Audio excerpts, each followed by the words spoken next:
General Hospital spoilers and rumors tease from dawn of day to dawn of Drew. Could Drew Kane, Cameron Mathison, really be a not-so-dead Shiloh Archer? Kobe Ryan McLaughlin. With the hold he seems to have over Willow Corinthos, Caitlin McMullen, and the drastic changes in Drew, it really gives one something to consider. A recent event shows one drastic change between old Drew and new Drew extremely well. The controversy over the Quartermain crypt. When Drew was rescued from Cassadine Island and Jason Morgan, Steve Burton, disappeared under rubble, presumed dead, that was the real Drew.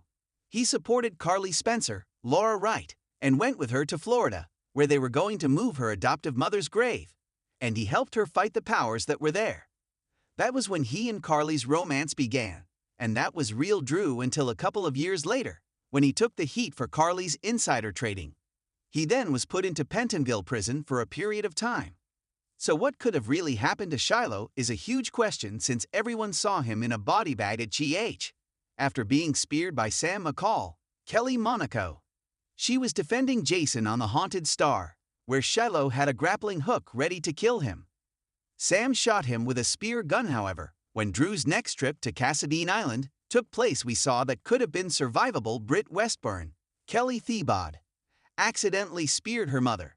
And even though one may not draw a connection between Victor Cassadine, Charles Shaughnessy, and Shiloh, it's quite possible he considered Shiloh useful. As for his looking like Drew, he could have either given him plastic surgery to look like Drew, or it's a mask a la Cesar Facin. Anders Hove. It seems really a strange coincidence that in Pentonville prison, once Cyrus Renault, Jeff Kober, was there. He had a conversion, which we now know turned him into a cult leader, and later, an angel of death in a twisted way to heal people who he deemed unhealable. He took out several people, including Sam, before jostling Jax. Eden McCoy took him out.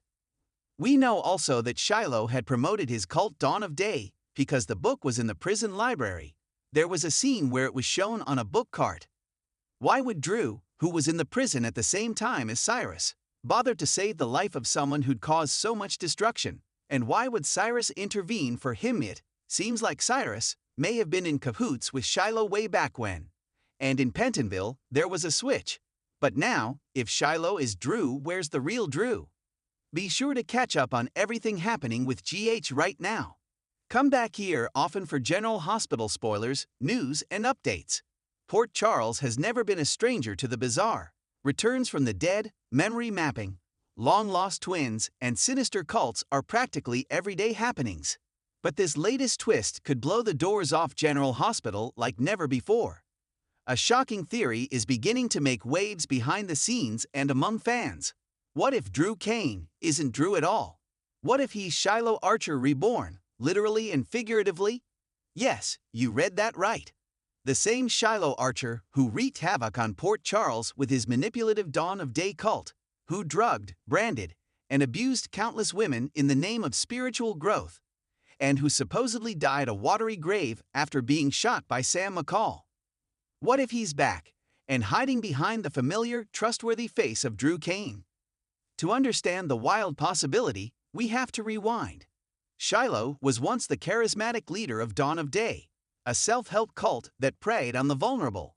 He manipulated Christina Corinthos Davis, nearly destroyed Sam's life, and was obsessed with power, particularly through Drew's memories. He believed the secrets stored in Drew Kane's mind could unlock something valuable, and he went to dark lengths to access them. His obsession with Drew became central in his downfall. After several kidnapping attempts, betrayals, and battles, Shiloh was finally killed during a confrontation on a boat. He fell into the water after being shot. No body was ever fully recovered. In true soap fashion, we should have known better. No body, no death. When Drew Kane returned to Port Charles post-COVID and post-Cassadine Island escapades, fans were thrilled. He was a hero again, rescuing Scout, bonding with Carly, playing protector for everyone from Sam to Willow. But something has been off. This Drew is darker, more calculating. There's a constant undercurrent of unease around him. He's not the noble Navy SEAL we once knew. His temper flares more often. He's too good at manipulation. He's closer to Sonny's brand of morally flexible justice than Jason's brooding honor. Could this change be from his time in prison? Maybe. Or could it be because the man walking around as Drew isn't actually Drew at all? Remember the experimental memory mapping technology pioneered by Helena Cassadine and later Victor? That twisted science allowed them to implant Drew's memories into Jason, into Franco, and attempted with Shiloh. But what if that experiment went further? Here's the theory. Victor Cassadine, or another shadowy villain, possibly even someone working with remnants of Dawn of Day, preserved Shiloh's body or mind. After his supposed death, they revived him, and this time they implanted Drew's memories into Shiloh's body. A full switcheroo. Think of it as Drew 2.0, with Shiloh's soul underneath the surface. This new Drew walks and talks like the man everyone trusts, but he's actually Shiloh playing the long con. It didn't take long after Drew's return for sparks to fly between him and Carly. While the chemistry is undeniable, it's also odd. Carly has never been drawn to Drew before, and this version of Drew? He's smoother, more seductive, and far more willing to work in the moral gray area than the old one. Could this be Shiloh's manipulation at work? Remember, Shiloh always had a knack for seducing powerful women, especially those with emotional vulnerability. Carly, reeling from Sonny's betrayal, was the perfect target. If Drew is really Shiloh, then everything, the protective nature, the connection to Scout, the acts of valor, they've all been part of his game. Recently, Christina crossed paths with Drew and immediately seemed uncomfortable. She couldn't explain it. Just that something felt off. That gut instinct might be the first crack in the facade. Christina, a former Dawn of Day victim, could be picking up on the familiar tone, body language, or even a haunting familiarity in Drew's energy. If she starts digging, things could spiral fast. If Shiloh really is masquerading as Drew, then no one is more at risk than Scout.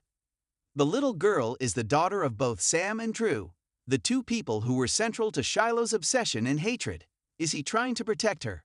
Groom her? Use her as leverage? The possibilities are chilling. Sam has already started growing suspicious of Drew's judgment and motives, especially since his partnership with Carly has pulled him closer into Corinthos chaos. When she finds out the truth, she might be the only one strong enough to take him down. With Jason Morgan alive and back in Port Charles, he may be the key to unmasking the imposter. Jason and Drew were once enemies, then reluctant brothers, then allies. Jason knows Drew's body language, his fighting style, his weaknesses. If Drew is really Shiloh, Jason will see through it, and the showdown could be epic. Imagine Jason walking in on Drew hurting someone he shouldn't, or discovering a file, hidden away, that reveals the truth, that Drew Kane never made it off Cassadine Island alive. That the man they welcomed home is their worst nightmare in disguise. There's another key player who could crack the case, Monica Quartermain. The matriarch of the Key family accepted Drew back into the fold without question, but she's had a few awkward moments, slips in Drew's knowledge of the family, a lack of connection to certain memories. What if Monica starts snooping, trusting her instincts as a mother? A quiet investigation from Monica could build a slow-burn tension that leads to a jaw-dropping revelation. If this theory proves true, and Drew is actually Shiloh Archer wearing a familiar face, the fallout would be explosive. Carly would be devastated, manipulated and used. Jason would go full enforcer. Sam would rally to protect Scout and take revenge. Christina could spiral or find empowerment in taking down her former abuser. Monica's heart would break. And Sonny? He might decide to handle it his way, with a bullet. Not to mention the legal, scientific, and psychological firestorm that would follow. Who is responsible for the memory swap? Is there still a chance the real Drew Kane is alive somewhere? Trapped, silenced, forgotten? And here's the scariest part. If this is Shiloh, he might not be here just for revenge. He might be here to rebuild. To start Dawn of Day 2.0, with a new name, a new message, and a new batch of followers. And with Drew's face and credibility, people will fall for it. Could the Dawn of Drew be the next dangerous movement in Port Charles? Will we see more residents fall under the influence before the truth comes to light? This may all sound like a twisted soap fan theory, but in Port Charles, nothing is impossible. Whether it's an evil twin, a science experiment gone wrong, or the resurrection of a cult leader in plain sight. General Hospital thrives on jaw-dropping drama. And if this theory proves true, it could be one of the most shocking storylines the soap has delivered in years. The dawn of a new era may not be what it seems. Because in Port Charles, the past never